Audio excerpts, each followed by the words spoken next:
Herkese merhaba sevgili takipçilerim. Sevda'nın Örgü Evi YouTube kanalıma hoş geldiniz.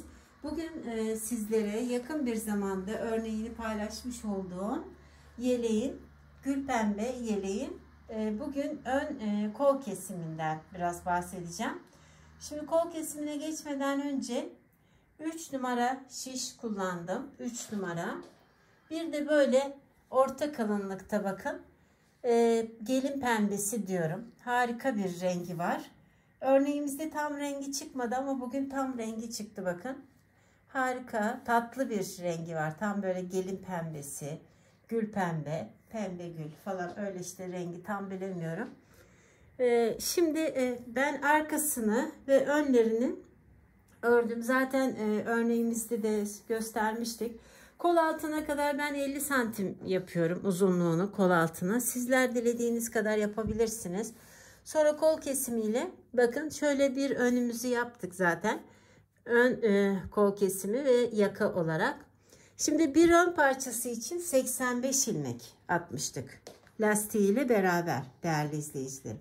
85 ilmek bakın 85 ilmek. Şöyle modelimiz dursun bakın. 85 ilmek lastiğiyle beraber ön parçası. Diğer ön parçası da aynı 85 ilmek. Bakın onu şimdi sizle beraber kol kesimini yapacağız. Arkası için de 149 ilmek atmıştık. 149 ilmek değerli izleyicilerim. Onu da aynı santim olarak 50 santim yaptık. Sonra bakın bir örneğimizi buradan kol kesimi diyoruz. Onunla beraber yukarıya doğru devam edeceğiz. Şimdi bugün hemen burada yeleğimiz dururken başlayalım sizle beraber. Şöyle hem de ara ara da yeleğimizin parçalarını görürsünüz değerli izleyicilerim. Şöyle dursun hemen. Şimdi şöyle bakın. Bu büyüklükte yaparsanız 5 bobin alacaksınız değerli izleyicilerim. 5 bobin. 4 bobin falan yetmez. Şimdi şöyle burada 10 tane ilmek attım. Bakın şöyle ilmeklerimizi atıyoruz. Şu şekilde. Şu şekilde böyle atıyoruz ilmeklerimizi. Şimdi hemen kol kesimi olan yeri örüyorum. İlk sırasını ilmeklerimiz biraz böyle zor olur örümü. O yüzden hemen ters olarak başlıyorum. Bakın. Harika bir rengi var. Modeli de güzel. Kibar. İster kendinize ister hafif böyle toplu bayanlar kendine alabilir gelinlere. Bu yeleğimizin büyüklüğü tahminen 42-44 değerli izleyicilerim. 2, 4, 6, 8, 9. Bakın 10. ilmeğimizi de şu şekilde yapıyorum. 2 ilmeği bir alıyorum bakın. 10 ilmek. Önlerde kaç ilmeğimiz varsa ön bandında o kadar ilmek yapıyoruz kol kesiminde de.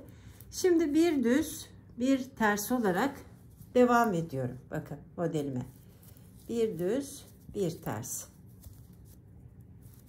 Ben böyle kenarlarda 2-3 tane de araş örüyorum. Ama dilerseniz tamamını da bir düz bir ters olarak devam edebilirsiniz değerli izleyicilerim. Şimdi örgümün ön yüzündeyim bakın. Önce kenar ilmeğimden sonra 2 tane araş ördüm. Şimdi bir düz bir ters olarak devam ediyorum. 10 tane olan ilmeğimi örüyorum bakın. 9 tanesini örüyorum. 10'uncusunu şimdi burada 2 ilmeğimi kestim. Başlarken 1 ilmek, şimdi de 2 eksilttik. Bir 2 yapıyoruz. İlmeğimizin örneğimizle de alakalı bu ilmek kesim yeri. Bazı kol kesimlerinde tek tek kesiyoruz. Bazısında 3 kesiyoruz. Bazısında böyle bir kesiyoruz, bir 2 kesiyoruz. Şimdi yine aynı şekilde bakın. Sadece bu 10 ilmeği örüyorum sevgili izleyicilerim. 10 ilmeği. Yine aynı bakın. Şimdi 2 tane kestim. Yine devam edeceğim. Aynı şekilde. Ben böyle devam ederken siz yavaş yavaş yeleğimi yakından böyle izleyin, sıkılmamanız için. Çünkü hep aynı yeri örüyorum. Bazen değerli sevgili izleyicilerim, sizler diyorsunuz işte tamamını falan anlatın yeleğin. Tamamı çok uzun sürer. En önemli yerlerini ben anlatmaya çalışıyorum sizlere. Eğer videomu beğendiyseniz beğen tuşuna basmayı, sevdiklerinizle paylaşmayı, Sevda'nın Örgü Evi YouTube kanalımıza abone olmayı unutmayın sevgili izleyicilerim. Abone olmak ücretli değil. Bir de şimdi yeni teşekkürler butonu uygulamış YouTube. O ücretli, yani destek amaçlı. Ama teşekkürler butonuna basıp olmuyor. Sadece orada görebiliyorsunuz kaç lira falan göndereceğiniz diye istiyorsanız. Bu YouTube'un uygulaması. Video çekenler için yeni bir uygulama. Şimdi yine bakın devam ediyorum. Şimdi yine 3 kesiyorum bakın. Az önce bir tane kesmiştik. Yani 2 topluyoruz. 1 kesiliyor. Şu an 3 topluyorum. 2 tane ilmek kesmiş oluyorum. Arka yüzdeyi hiç toplamıyorum bakın. Hep kol kesiminde de ön yaka kesimlerinde de ben ön yüzden bitiriyorum. Şöyle biraz daha öreceğim. Çünkü 2,5 örnek falan bitirdim ben ilmeği fazla olduğu için. Şimdi yine aynı bakın. Örneğimiz böyle sarkmasın diye. Şimdi 2 tane kesiyorum. Şu an bir örneğim bitti sevgili izleyicilerim. Bir örneğim bitti ama daha 1,5 örnek bitirmem gerekir. Bir iki sıra daha anlatıp sözlü olarak da anlatacağım size. O bitirmiş olduğum, yani az kaldı ön parçası. Oradan sözlü olarak da anlatmak istiyorum. Hep bu şekilde bakın. Burada şimdi bir örneğimiz bitti. 2 örneğimiz. Bu 2,5 örneğimizin, yani ilmek saymıyorum. Zaten örneğin ilmekleri belli. O kadar ilmek kesiyorum. Sonrasında bir daha hiç yukarıya doğru kesmeyeceğim. Şimdi bir 3 ilmek daha bitirelim.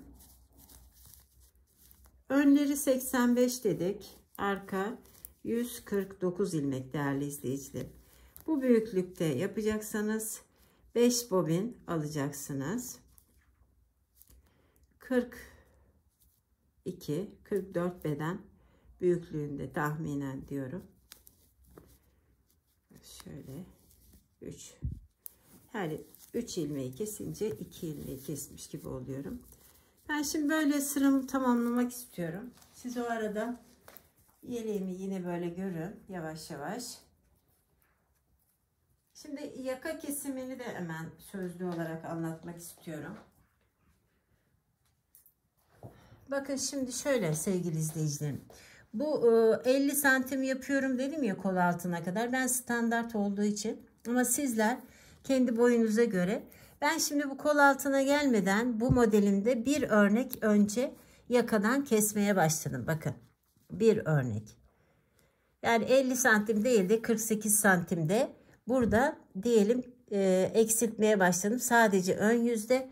Sonra da kol kesimini bakın yaptım. 2,5 örnek kestim. Bakın yarım örneği devam ettirdim. Burada ön yüzde de, burada omuzda istediğiniz genişlik. Ben 2 tane örnek bıraktım. Sizler kendinize göre daha ilmek az yapacaksanız daha az bırakabilirsiniz. Daha fazla bırakabilirsiniz. Hep o 2 örneğe kadar ön yüzden birer tane ilmek kestim. Arka yüzden hiç bitirme falan yapmıyorum. Bakın burada da aynı şekilde şuradan kesmeye başlamıştım zaten yeni. Bakın 2 tane ilmek falan. Sonra da yukarıya doğru bu kol kesimini 2,5 örnek kestikten sonra hiç kesmiyoruz. Önlerde de 2 örnek kalana kadar kesiyorum. Omuz kısmı hep soruluyor. Omuz kısmının şöyle 4-5 ilmek bırakana kadar tamamını kesiyorum düz olarak. Sonra bu 5 ilmeği şöyle uzatıyorum iki taraftan da arkaya dikmek için. Arkanın da tamamını düz kesiyorum değerli izleyicilerim.